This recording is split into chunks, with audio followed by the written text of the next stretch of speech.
হাই বন্ধুসকল, আপোনালোকক Assam update YouTube চেনেলটোলৈ স্বাগতম জনালোঁ। ওমেন আৰু চাইল্ড ডেভেলপমেণ্ট ৰিক্ৰুইটমেণ্ট 2024 মহিলা আৰু শিশু উন্নয়ন বিভাগত পদ মুকলি হৈ আছে। CDPOৰ পোষ্ট মুকলি হৈ আছে। ইয়াৰ কাৰণে 97,000 টকালৈকে হ'ব দৰমহা আৰু ইয়াৰ কাৰণে আপোনালোকে অনলাইন এপ্লাই কৰিব পাৰিব। চাই থকা ভিডিঅ'টোত শেষলৈকে সকলোখিনি কথা গম পাব। Women and child development recruitment 2024 ইয়াত 49টা CDPO পোষ্ট মুকলি হৈ আছে, যিকেইটা পদৰ কাৰণে আপোনালোকে অনলাইন এপ্লাই কৰিব পাৰিব। Women and child development WCD Assam, last date হ'ল 18/1/2024, অৰ্থাৎ 18 জানুৱাৰী 2024 last date. Assam public service কমিশ্যনৰ আণ্ডাৰত মুকলি হৈ আছে 49টা চাইল্ড ডেভেলপমেণ্ট প্ৰজেক্ট অফিচাৰ আৰু এলাইড কেড্ৰি পোষ্ট মুকলি হৈ আছে, যিকেইটা পদৰ কাৰণে আপোনালোকে এপ্লাই অনলাইন কৰিব পাৰিব। Women and child development recruitment 2024 name of post child development project officer আৰু এলাইড কেড্ৰি। টোটেল পোষ্ট ওলাইছে 49টা। কেটেগৰী ৱাইজ ভেকেঞ্চি ভাগ কৰা হৈছে। আনৰিজাৰ্ভৰ কাৰণে আছে 20টা, OBC MOBC কাৰণে ওলাই আছে 15টা, SC কাৰণে 4টা, STP কাৰণে 6টা আৰু STHৰ কাৰণে ওলাইছে 4টা। ইয়াৰ কাৰণে পে' কৰা হ'ব স্কেল অফ পে' 22,000 টকাৰ পৰা 97,000 টকালৈকে হ'ব, অৰ্থাৎ প্ৰতিমাহে দৰমহা দিয়া হ'ব। গ্ৰেড পে' থাকিব 9,700 টকা। Eligibility criteria of women and child development recruitment, আপোনালোকে চাই লওক ইলিজিবিলিটি ক্ৰাইটেৰিয়াসমূহ কি লাগিব।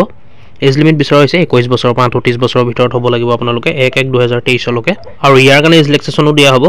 The category wise age relaxation SC কাৰণে 5 বছৰ, ST কাৰণে 5 বছৰ, OBC MOBC কাৰণে 3 বছৰ, PWBD কাৰণে 10 বছৰ এজ ৰিলেক্সেশ্যন দিয়া হ'ব। চিটিজেনশ্বিপ ইণ্ডিয়ান হ'ব লাগিব।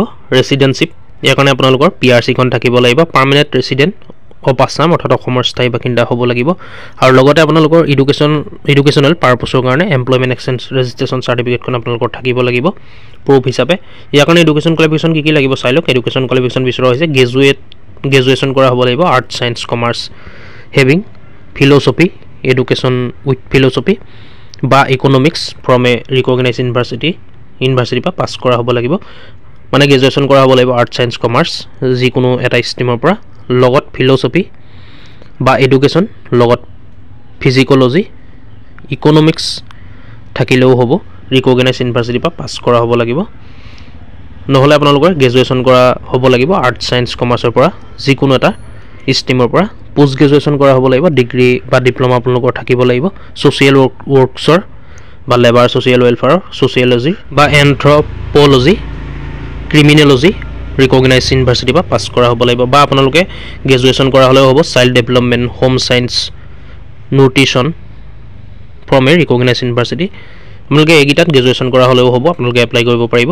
চাইল্ড ডেভেলপমেণ্ট বা হোম ছায়েন্স বা নিউট্ৰিশ্যন ৰিকগনাইজ ইউনিভাৰ্চিটিৰ পৰা পাছ কৰা হ'ব লাগিব। ইয়াৰ কাৰণে এপ্লিকেশ্যন ফিজ আপোনালোকে পে' কৰিব লাগিব। জেনেৰেল EWS কেণ্ডিডেটে 297 টকা, SC ST OBC MOBC 197 টকা, BPLৰ কাৰণে 47 টকা। আপোনালোকে যদি BPL হয়, BPLৰ আণ্ডাৰত হ'লে 47 টকা পে' কৰিলেও হ'ব। PWBD হ'লে 47 টকা পে' কৰিলেও হ'ব।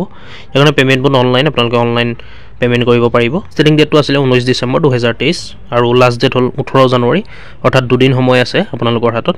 যিসকলৰ ইণ্টাৰেষ্ট হয় অতি সোনকালে এপ্লাই কৰি লওক। 18 জানুৱাৰী 2024 লাষ্ট ডেট। ইয়াৰ কাৰণে এপ্লাই কৰিবলৈ হ'লে আপোনালোকে ডিছক্ৰিপশ্যনলৈ আহিব, তাতে এপ্লাই কৰা লিংক পাই যাব আৰু এপ্লাই কৰাৰ আগত এডভাৰটাইজমেণ্ট ডিটেইলছ অফিচিয়েল ৱেবছাইট সকলোখিনি ভিজিট কৰিব, ডিছক্ৰিপশ্যনত উপলব্ধ থাকিব। যিসকলৰ ইণ্টাৰেষ্ট হয় 18 তাৰিখৰ আগতে আপোনালোকে এপ্লাই কৰি দিয়ক অতি সোনকালে।